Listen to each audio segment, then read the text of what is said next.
ሰላም ሰላም እንደናችሁ እንደምን ዋላችሁ። አሁን ወሳኝ የሆነ መረጃ ይዤላችሁ መጥቻለሁ። ይህ መረጃ እንግዲህ ምንድነው ዛሬ የአፋድ የእስክንድሩ ቡድን እንግዲህ ስብሰባ ላይ ነው ያለው። በዚህ ስብሰባ እንግዲህ እኛ ከፋኖ እንዴት ተሽለን እንገኝ ነው። ተሽለን እንገኝ ማለት በኃይል ተበልጠናል፣ በፖለቲካም ተበልጠናል፣ ህዝቡም ከኛ እየተለየ ነው። ስለዚህ ይህንን አስቸኳይ የሆነ እርምጃ ወስደን እንዴት እንትን መቆጣጠር እንችላለን ወደሚል ስብሰባ ተሄዶ ነበር።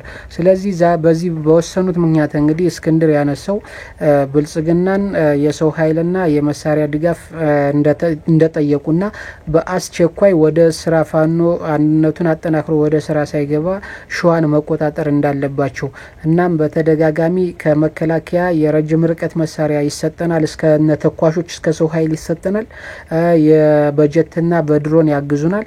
ስለዚህ ሙሉ ሸዋን እንደምንም ብለን ተቆጣጥረን ሸዋን በእኛ ግዛት አድርገን ቢያንስ ለድርድር መቅረብ አለብን። ተደራድረን መንግስት ጋር ተደራድረን የምንፈልገውን ነገር ማሳካት አለብን።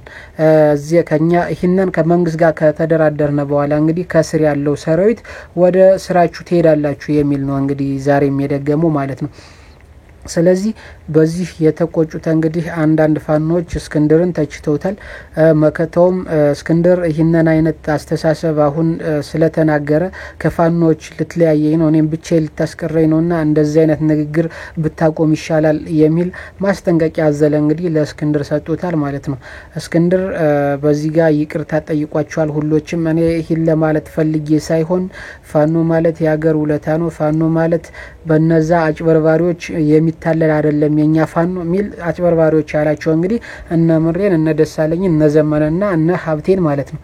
በእነሱ የሚታለል ፋኖ እንዳይኖር እኛ አንድ ሁነን ስልጣኑንም እንይዛለን። እናንተም ቢሆን ስልጣን ይሰጣችኋል። ወደ አሜሪካ ለመሄድ የምትፈልጉም ካላችሁ መንግስት ቃል ገብቶልናል። ይሄ መንግስት የሚሰጠለኛ መሳሪያ አይደለም፣ ይሄ ትልቅ ኦፖርቹኒቲ ነው። ይሄን ማግኘታችን ለኛ ትልቅ ኦፖርቹኒቲ ነው። ይሄን እናንተ ከፈለጋችሁ ስልጣን ይሰጣችኋል።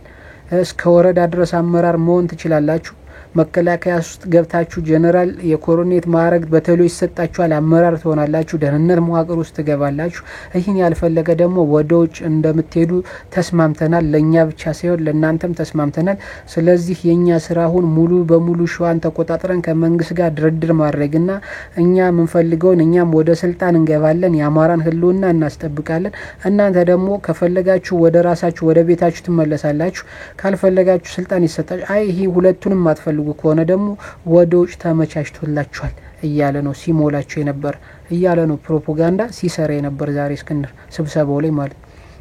ስለዚህ በዚህ አይነት ማጭበርበር እንግዲህ የሸዋን ፋኖ እያታለለ ከወንድሞቻቸው ጋር እንዲጣሉ እንዲታኮሱ እያደረገ የሚገኘው እስክንድር ነው ማለት ነው። ስለዚህ ይህንን በፍጥነት በሚዲያ በኩል ያለ ነው ይህንን አጋልጠን እስክንድርን ራቁቱን አስቀርተን አይደለም በብልጽግና ላይ ስልጣን ቀርቶ አማራን ወክሎ ስልጣን ሊያገኝ ቀርቶ ኢትዮጵያ ውስጥም ራሱ መኖር እንደውም ራሱ ብልጽግናዎች እንዲያስሩት ማድረግ ያለብን እስክንድርን።